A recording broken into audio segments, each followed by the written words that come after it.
Hello and welcome to this week's market review. आप सबका स्वागत है इस हफ्ते के हमारे मार्केट की समीक्षा में। तो मार्केट इस हफ्ते अगर हम देखेंगे तो अगर डे बाय डे चले जाएं तो काफी हद तक बहुत ही कंफ्यूज सा मार्केट था, क्योंकि दिन भर जो कुछ भी मूव्स आते थे वो एक्चुअली जो भी आफ्टर मार्केट सेटलमेंट के बाद क्लोजिंग डिसाइड हो रही थी सेंसेक्स की या निफ्टी की, उसके ऊपर उसका ज्यादा फोकस था। तो जो लोग ऑप्शंस में काम करते हैं, यानी मैं भी ऑप्शंस में काम करता हूं, तो दिन भर मैं देख रहा था कि एटलीस्ट टिल थर्सडे, मंडे से शुरुआत हुई थी, थर्सडे तक ऐसा मैंने देखा था कि प्रीमियम्स जो है करीब करीब 1:30-2 बजे तक मेल्ट नहीं हो रहे हैं। और वो इसलिए नहीं हो रहा था क्योंकि इंडिया विक्स जो था वो, जो लोगों के बीच में आशंका है कि डेली सेटलमेंट जो है वो बहुत वाइड रेंज में हो रही है, एक रैंडम सी मूव आखिर में आ रही मार्केट में, उसके कारण लोग काफी वाइड रेंज से उनके स्ट्रैंगल्स के साथ प्ले कर रहे हैं, जिसके कारण आईवी जो है वो पूरे दिन हाई रहता था। और इस हद तक हाई रहता था कि थीटा डीके का कोई बेनिफिट नहीं मिल रहा था। तो जो वियर्ड बिहेवियर है मार्केट का, वो इस हफ्ते की सबसे बड़ी फोकस पॉइंट बनी रही।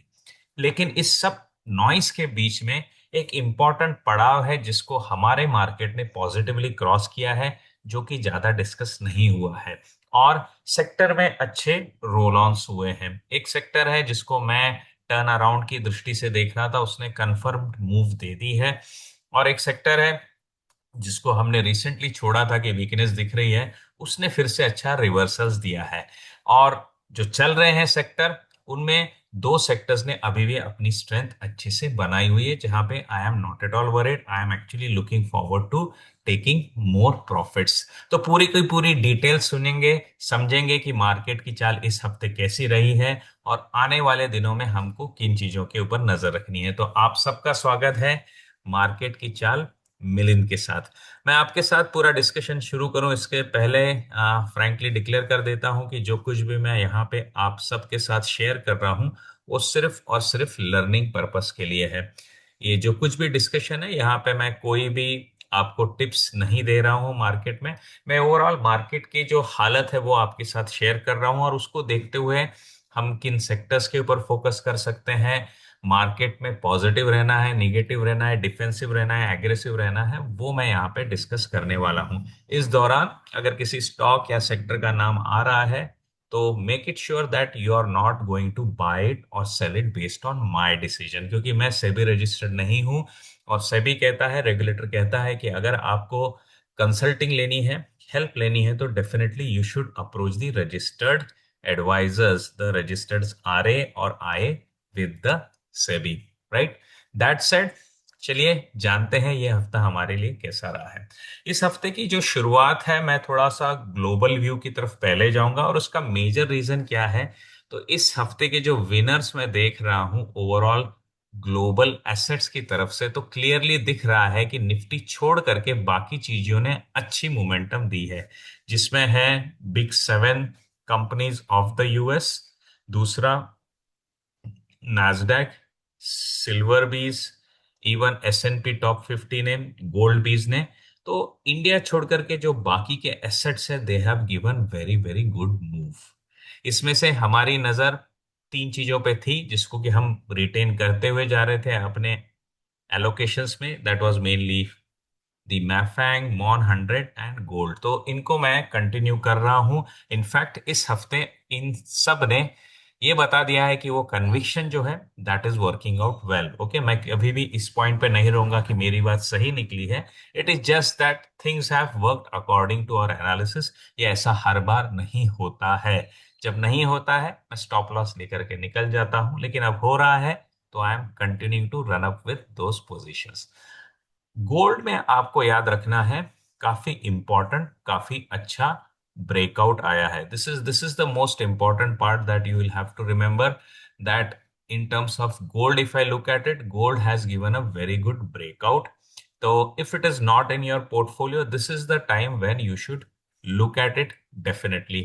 एक सिंपल सी बात यहाँ पे मैं आपको दिखा रहा हूँ कि मेजर एवरेजेस के ऊपर आ गया है, 200 हो, 50 हो या 100 हो, इन सब एवरेजेस के ऊपर आ गया है गोल्ड। और आते आते सिंक्रोनसली उसने एक अच्छा पैटर्न ब्रेकआउट दिया है। ये पैटर्न कौन सा है आप लोग क्विकली समझ लेंगे। This is the VCP pattern, और this is the what we call it as the the classical ascending triangle breakout. ऐसा क्यों कह रहे हैं हम? क्योंकि अगर आप देखेंगे जो बॉटम्स हैं पिछले 3 वेव्स के, वो सब ऊपर आ रहे थे, राइट। जो कि बता रहा है कि रेजिस्टेंस से जो गिरावट है वो कॉन्ट्रैक्ट हो रही थी, रेजिस्टेंस से जो गिरावट है वो कॉन्ट्रैक्ट हो रही थी, जिसको कि हम कहते हैं VCP, वोलेटिलिटी कॉन्ट्रैक्शन पैटर्न्स। और उसके ब्रेकआउट के यू नो ऑब्वियस साइंस थे ऑन थर्सडे और फ्राइडे। इन दोनों दिनों में काफी अच्छा मूव गोल्ड में आया है। और मैं एक तरफ से समझ के चल रहा हूं कि ये एक बेस ब्रेकआउट है। काफी मुश्किल होगा यहां से सोने को इस लेवल को तोड़ना। ओके। तो अगर आप इंडियन मार्केट में हैं तो definitely what you should be watching is around 116।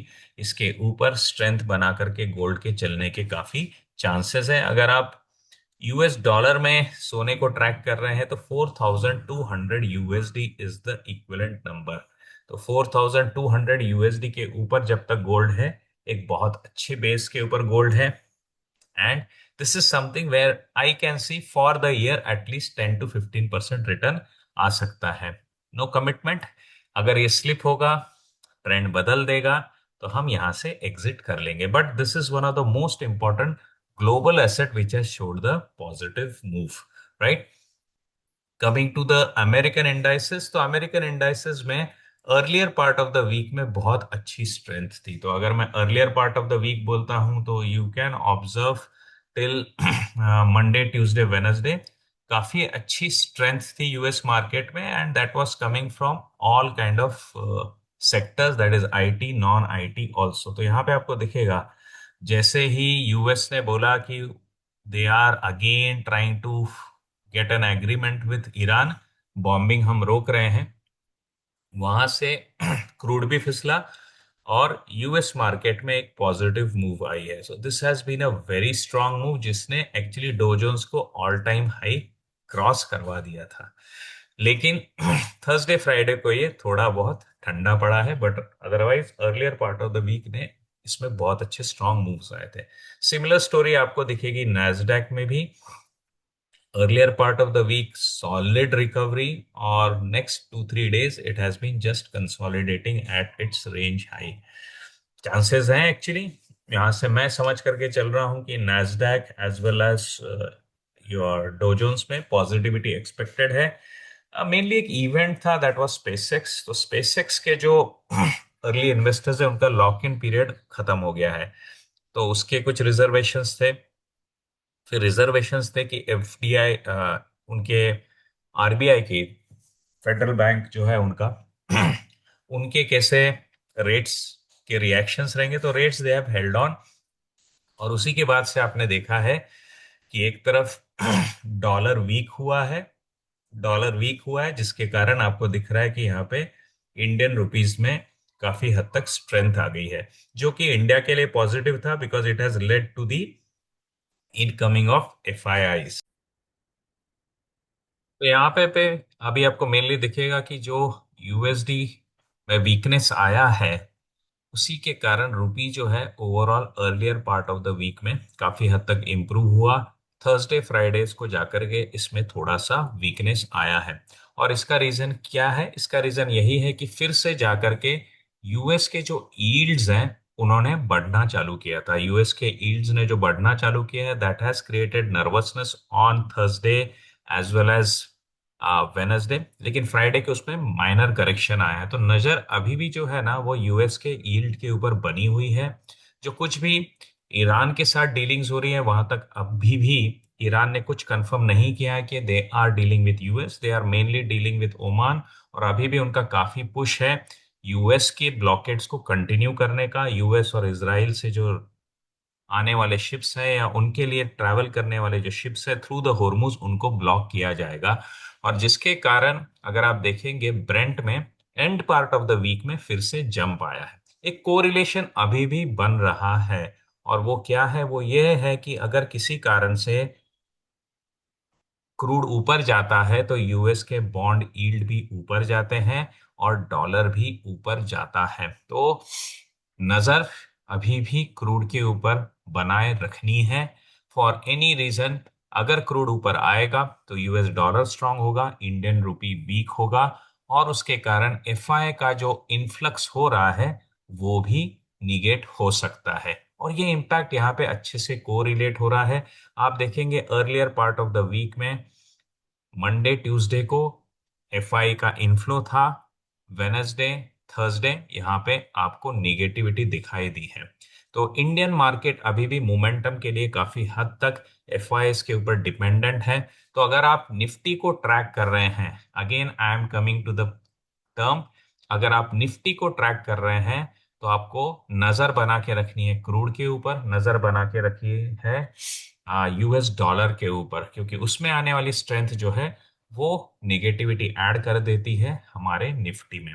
Nifty की ओवरऑल सेटअप को अगर आप समझेंगे तो आपको पता चलेगा कि जो सीएएस है, जो क्लोजिंग में ऑक्शन का मैकेनिज्म जो सेबी ने इम्प्लीमेंट किया है, एक्टिवेट किया है इस मंडे से, उसने लोगों को बहुत हद तक कंफ्यूज करके रखा हुआ है। जिसके कारण एक तो मंडे को बहुत ही इरेटिक सा जंप आया था। यहाँ पे आप कैंडल्स को अगर आप देखेंगे तो मंडे को बहुत ही इरेटिक सा जंप आया था with in the last 10-15 minutes. और वैसे ही हर दिन आपको यहाँ पे दिखेगा कि एक हैमर कैंडल बनता रहा, दिन भर ऊपर की तरफ निफ्टी जाता था, लेकिन आखिरी के 10-15 मिनट में बड़े बड़े स्पाइक्स आ रहे थे, जिसके कारण ऑप्शंस में काम करना बहुत हद तक मुश्किल हो गया है। इंट्राडे में even on the expiry day करीब करीब 1:30 से 2 बजे तक ज्यादा प्राइसेस में, प्रीमियम्स में गिरावट नहीं मिल रही है। और क्लोजिंग के वक्त जो है किसी और लेवल पे निफ्टी पहुंचने के कारण जो कोई भी स्ट्रैडल्स पे है या नियर स्ट्रैंगल्स पे है आईटीएम में या ओटीएम में, वो रिस्क की तरफ जा रहे हैं। तो हमारा जो कंफ्यूजन है अभी सीएस के साथ, वो धीरे धीरे करके कम होगा, क्योंकि जैसे जैसे हम देखेंगे गैप बिटवीन जो प्रोविजनल क्लोजिंग है 315 को होती है और जो क्लोजिंग होती है अराउंड 335 345 के बीच में, उसका गैप जो है वो धीरे धीरे करके कम हो रहा है। तो आने वाले हफ्ते में हमारी नजर उसके ऊपर बनी रहेगी। मोस्ट इंपॉर्टेंट पार्ट, अगर आपको याद होगा, मैंने पिछले वीडियो में बताया था कि निफ्टी एक इंपॉर्टेंट रेजिस्टेंस को क्रॉस करने वाला है, और जो कि स्ट्रक्चरली दिखाई दे रहा है 24,500 पर। तो 24,500 पे आपको दिखेगा कि यहाँ पे रेजिस्टेंस बना हुआ था, और इस रेजिस्टेंस को हमने मंडे को ही क्रॉस किया। क्लोजिंग जो है वो हमारी 24,500 के ऊपर बनी हुई थी, और इस हफ्ते के दौरान भी वो 24,500 के ऊपर क्लोज हुई है, जो कि एक गुड न्यूज है हमारे लिए, क्योंकि बहुत बहुत समय के बाद Nifty has closed our the 100 weekly moving average. तो 100 वीकली मूविंग एवरेज के ऊपर आना एक बहुत पॉजिटिव चीज है निफ्टी के लिए। एक गैप अप के साथ हफ्ते की शुरुआत होना और उस गैप को मेंटेन कर रखने का till the close is also very very positive. So what is the plan from here? तो मेरा प्लान अभी मैं आपके साथ शेयर करता हूं। ओवरऑल निफ्टी मेरे लिए मोमेंटम में है। In fact small cap mid caps के कंपैरिजन में Nifty has really improved a lot. Nifty का इंप्रूव होना बहुत हद तक बता रहा है कि एफआई का पैसा इंडिया में आ रहा है, because they play a lot into the large caps. तो large caps are safe now, we can continue to invest in them, we can continue to trade in them. Similarly situation in mid cap and small cap is also healthier compared to the previous week। तो पिछले हफ्ते की तुलना में Nifty is good because उसने 25,500 के ऊपर close दिया है। Mid caps are good, small caps are also improving. तो overall we are still in a market where there is a momentum, और ये मोमेंटम निफ्टी पे उतना रिफ्लेक्ट नहीं कर रहा है जितना वो रिफ्लेक्ट कर रहा है सेक्टोरल्स के ऊपर। क्योंकि अगर मैं आपको यहाँ पे नंबर्स दिखाऊं ना, तो आप देख सकते हैं स्मॉल कैप ने सबसे अच्छे मूव्स दिए हैं, और इस मूव के साथ बेस्ट क्या हुआ है, small cap has hit the all time high. तो इस हफ्ते small cap has given a clear breakout. तो स्मॉल कैप में जो काम कर रहे हैं, this is good news for you, और ये बहुत हद तक पॉजिटिविटी दर्शाता है आने वाले समय में भी स्मॉल कैप के अंदर हमको ज्यादा पॉजिटिविटी दिखाई देगी। If we look at mid cap, 0.87 का 1% का ही मूव है, बट अच्छी बात क्या है, ये भी इसकी एक बेस्ट एवर क्लोजिंग है। तो मिड कैप और स्मॉल कैप उनके all time high weekly close दे रहे हैं। वहीं निफ्टी जो है सिर्फ 100 WMA के ऊपर आया है। तो ये आपको क्या बताता है? ये आपको बताता है कि देर is a divergence between Nifty small caps and mid caps. There is a divergence between FIIs and DIIs। DIIs retailers तो ज्यादा करके मिड कैप स्मॉल कैप के ऊपर फोकस करते हैं, वो काफी कॉन्फिडेंट है and they have pushed those indices ahead. Good thing is there that Nifty itself has crossed an important barrier, and that also focuses towards more positivity in the coming days. तो आने वाले हफ्ते में मैं मेरी momentum की, मेरी breakouts की, मेरी ट्रेंड फॉलोइंग की स्ट्रेटेजीज को कंटिन्यू कर रहा हूं। बॉटम फिशिंग को मैं अभी स्किप कर रहा हूं। क्यों? क्योंकि हम बॉटम से ऊपर आ चुके हैं, राइट। स्विंग्स भी अच्छे से यहाँ पे चलेंगे और चल भी रहे हैं। कुछ स्टॉक्स जो है, जो हमने हमारे लाइफ के स्टडीज में अल्फा में डिस्कस किए थे, mainly due to their fundamentals, also good fundamentals. जैसे मैं एक एग्जांपल आपको दिखाता हूँ, द केस ऑफ यथार्थ। तो अगर आप यथार्थ को देखेंगे, if you look at screener.in fundamentals में अगर आप जाएंगे, तो यथार्थ हॉस्पिटल जैसी केस स्टडीज हमने इस हफ्ते डिस्कस की थी। If you really look at it, यहाँ पे आपको क्या दिखेगा, एक बहुत ही steady revenue as well as profit growth इसमें चल रहा है within the last 16 quarters. तो स्टेडी ग्रोथ के स्टॉक्स को मैं इस तरीके से आइडेंटिफाई भी करता हूं और हमारे ग्रुप में हम लोग डिस्कस भी करते रहते हैं। तो इन केसेस के ऊपर अभी हमारा फोकस है। ऐसे केसेस को ढूंढें जहां पे ज्यादा से ज्यादा क्वार्टर्स में there is a steady increase in the profit as well as the revenue. एक ही क्वार्टर है जहां पे एक डिप आया था, that was this quarter. Otherwise आप देखेंगे तो यथार्थ में there is a steady steady jump in the revenue, और वो भी आपको दिखेगा पिछले लास्ट क्वार्टर में that jump has significantly grown. और ये जंप जो ज्यादा सिग्निफिकेंटली बड़ी है, वो कहाँ से आ रही है? वो आ रही है इसके न्यू एसेट्स यूटिलाइजेशन से। तो आपको यहाँ पे दिखेगा कि कंपनी के जो फिक्स एसेट्स है वहां पे स्टीप जंप आया है। तो इस तरीके से हम केस स्टडीज को डिस्कस करते हैं, अंडरस्टैंड करते हैं कि क्यों कौन सा स्टॉक्स अच्छा है फंडामेंटली। क्योंकि जहां पे रेवेन्यू ग्रोथ है, जहां पे आपको ग्रोथ मिल रही है इन मार्जिन्स, जहां पे ग्रोथ मिल रही है in the assets, that all tells you that company is growing. Company is growing, और ऐसे स्टॉक्स में ही पैसे बनने के चांसेस ज्यादा रहते हैं। तो ऐसी केस स्टडीज को we have recently discussed in the alpha query session, as well as हमारे इंट्राडे बाय साइड की जो एल्गो टेस्ट की स्ट्रेटेजीज है, those are also we are continuously discussing. तो anyway, if you want to take a deep dive beyond just understanding my stories, how I really work in the market, you can always subscribe and work on the Alpha Investor program, right? So that is where we are. Nifty looking strong, small cap, mid caps also looking strong. In fact, small cap and mid cap are at their all-time high. Nifty is playing a catch up. FIIs are still getting disturbed only when the crude rises. So keep your watch on crude till the time it is cool.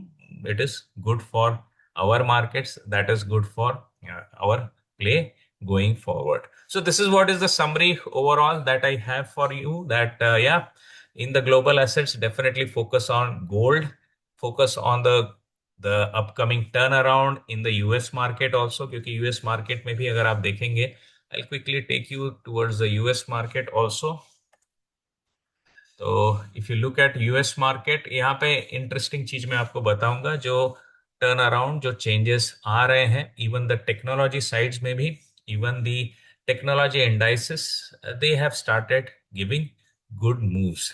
तो जैसे ये channel है, एक falling channel के अंदर काम चल रहा था of the Nasdaq, of even if you look at your semiconductors. So semiconductor related sectors में भी अगर आप देखेंगे तो आपको दिखेगा कि एक एक रेंज, एक डाउनवर्ड्स चैनल के अंदर इनका काम चल रहा था। So if you really look at it how it was working, तो इस तरीके के चैनल में कंटिन्यूसली गिर रहा था नैस्डैक। लेकिन इस हफ्ते क्या हुआ? इस हफ्ते उसने उस चैनल को ब्रेक करके ऊपर के मूव्स दिए हैं। तो इस पॉजिटिविटी को कैप्चर करना जरूरी था।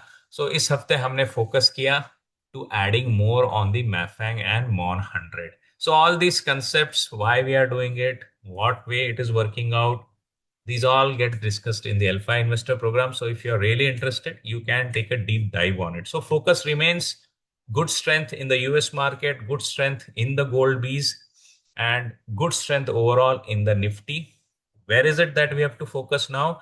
On the caution side, हमको focus करना है कि क्रूड की स्टोरी कैसी चल रही है. Till the time crude is below 80, it is much much better.